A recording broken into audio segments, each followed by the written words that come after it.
Genesis chapter 1 is the foundational account of the creation of the universe. It depicts a systematic, six-day progression from chaotic darkness to a structured, flourishing environment. The chapter establishes God as the sovereign architect who brings order out of chaos simply by speaking. Each day adds a new layer of complexity. First, the environments: light, sky, seas, land, and then the inhabitants: stars, birds, fish, animals, and finally, humans. The chapter concludes with a divine assessment that the creation is very good, setting the stage for the relationship between the Creator and His creation. Verse 1. In the beginning, God created the heaven and the earth. This verse reveals that God is the eternal being who exists outside of time and is the source of all physical reality. Verse 2. And the earth was without form and void, and darkness was upon the face of the deep, and the Spirit of God moved upon the face of the waters. This verse reveals that the moving Spirit suggests a protective, hovering presence, ready to bring life and order to the darkness. Verse 3. And God said, "Let there be light," and there was light. This verse reveals that light is the first element of order, introduced to dispel chaos and provide the first rhythm for the world. Verse 4. And God saw the light, that it was good, and God divided the light from the darkness. This verse reveals that God establishes the first boundary, day and night. By naming them, He exerts authority over time itself. Verse 5. And God called the light day, and the darkness He called night. And the evening and the morning were the first day. This verse reveals the establishment of the first cycle of time, confirming that light and dark are distinct and serve a specific purpose.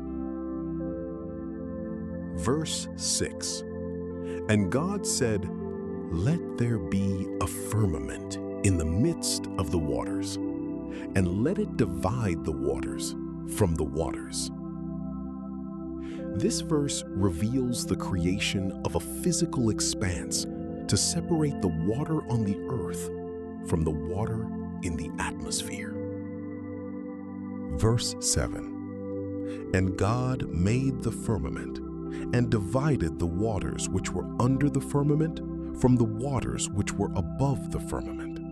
And it was so.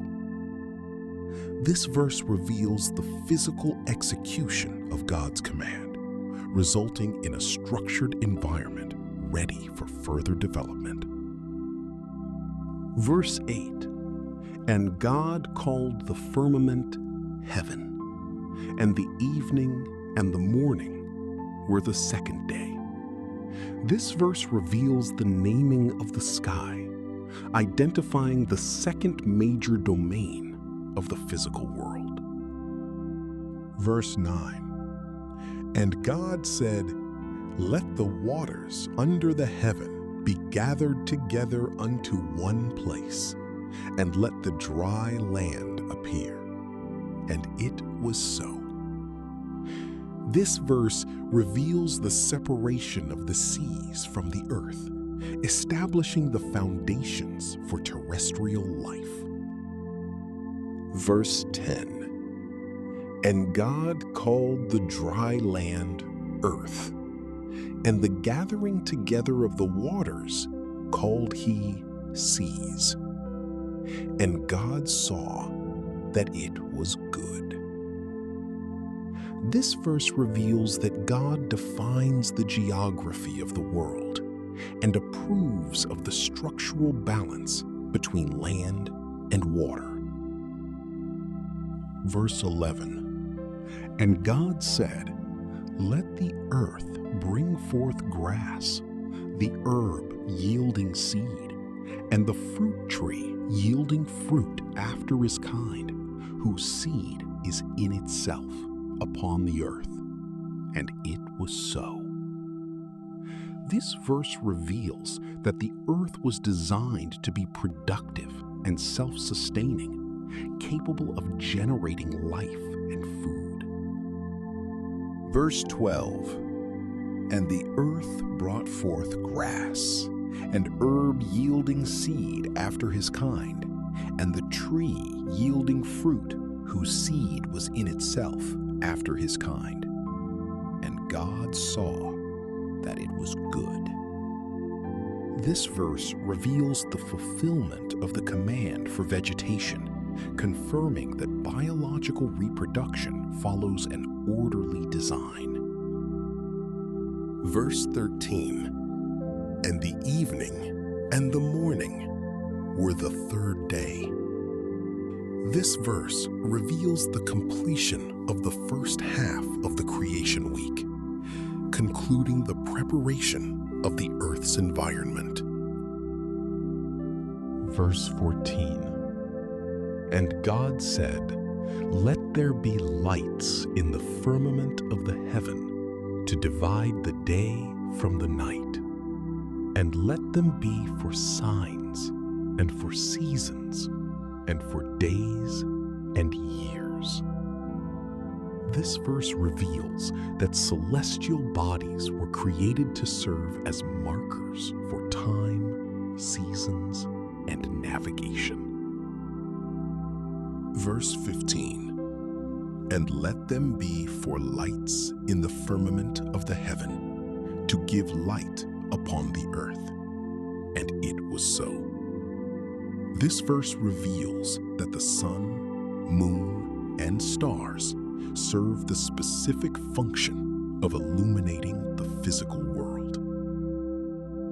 Verse 16.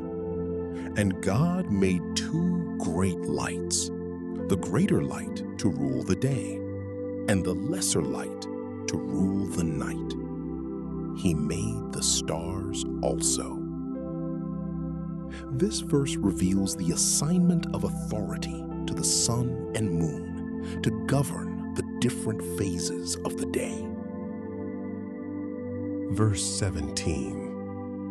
And God set them in the firmament of the heaven to give light upon the earth. This verse reveals the precise placement of the stars and planets within the expanse of space to benefit the inhabitants of earth. Verse 18. And to rule over the day and over the night, and to divide the light from the darkness. And God saw that it was good. This verse reveals the reinforcement of the order between light and dark, marking the celestial arrangement as a successful design. Verse 19. And the evening and the morning were the fourth day. This verse reveals the conclusion of the fourth period of creation, marking the completion of the heavens. Verse 20. And God said, "Let the waters bring forth abundantly the moving creature that hath life, and fowl that may fly above the earth in the open firmament of heaven." This verse reveals the call for life to populate the oceans and the skies. Verse 21. And God created great whales, and every living creature that moveth, which the waters brought forth abundantly, after their kind, and every winged fowl after his kind. And God saw that it was good. This verse reveals the first introduction of conscious life, emphasizing that all creatures were created within their specific biological categories. Verse 22, and God blessed them, saying, be fruitful and multiply, and fill the waters in the seas, and let fowl multiply in the earth. This verse reveals the divine authorization for life to expand and flourish throughout its respective habitats. Verse 23, and the evening and the morning were the fifth day. This verse reveals the completion of the creation of sea and air creatures. Verse 24, and God said, let the earth bring forth the living creature after its kind, cattle and creeping thing, and beast of the earth after its kind. And it was so. This verse reveals the command for land-dwelling animals to populate the continents. Verse 25, and God made the beast of the earth after his kind, and cattle after their kind, and everything that creepeth upon the earth after his kind. And God saw that it was good. This verse reveals the confirmation that all land animals, from the smallest insect to the largest beast, were made with purpose and quality. Verse 26, and God said, let us make man in our image, after our likeness, and let them have dominion over the fish of the sea, and over the fowl of the air, and over the cattle, and over all the earth, and over every creeping thing that creepeth upon the earth. This verse reveals humanity's unique role as a reflection of the divine, tasked with the responsibility of overseeing the world. Verse 27, so God created man in his own image. In the image of God created he him. Male and female created he them. This verse reveals that both men and women possess equal dignity and reflect the image of their Creator. Verse 28, and God blessed them, and God said unto them, be fruitful and multiply, and replenish the earth, and subdue it, and have dominion over the fish of the sea, and over the fowl of the air, and over every living thing that moveth upon the earth. This verse reveals the primary mandate for humanity to steward the earth and build a civilization that manages the world's resources. Verse 29, and God said, behold, I have given you every herb bearing seed, which is upon the face of all the earth, and every tree in the which is the fruit of a tree yielding seed. To you it shall be for meat. This verse reveals that God provided the vegetable kingdom as the initial source of nutrition for human life. Verse 30, and to every beast of the earth, and to every fowl of the air, and to everything that creepeth upon the earth, wherein there is life, I have given every green herb for meat. And it was so. This verse reveals the establishment of a peaceful ecosystem where all living creatures were provided for by the vegetation of the earth. Verse 31, "And God saw everything that he had made, and behold, it was very good. And the evening and the morning were the sixth day." This verse reveals that the chapter ends with a seal of perfection, indicating that the world was exactly as God intended it to be: harmonious, functional, and beautiful. Genesis chapter 1 serves as the cosmic prologue to the human story. It establishes the three most important relationships in the biblical worldview: the relationship between God and nature. He is the owner and architect. God and humanity. He is the designer and authority. And humanity and nature. We are the stewards and caretakers. The chapter concludes not just with a finished product, but with a functional harmony.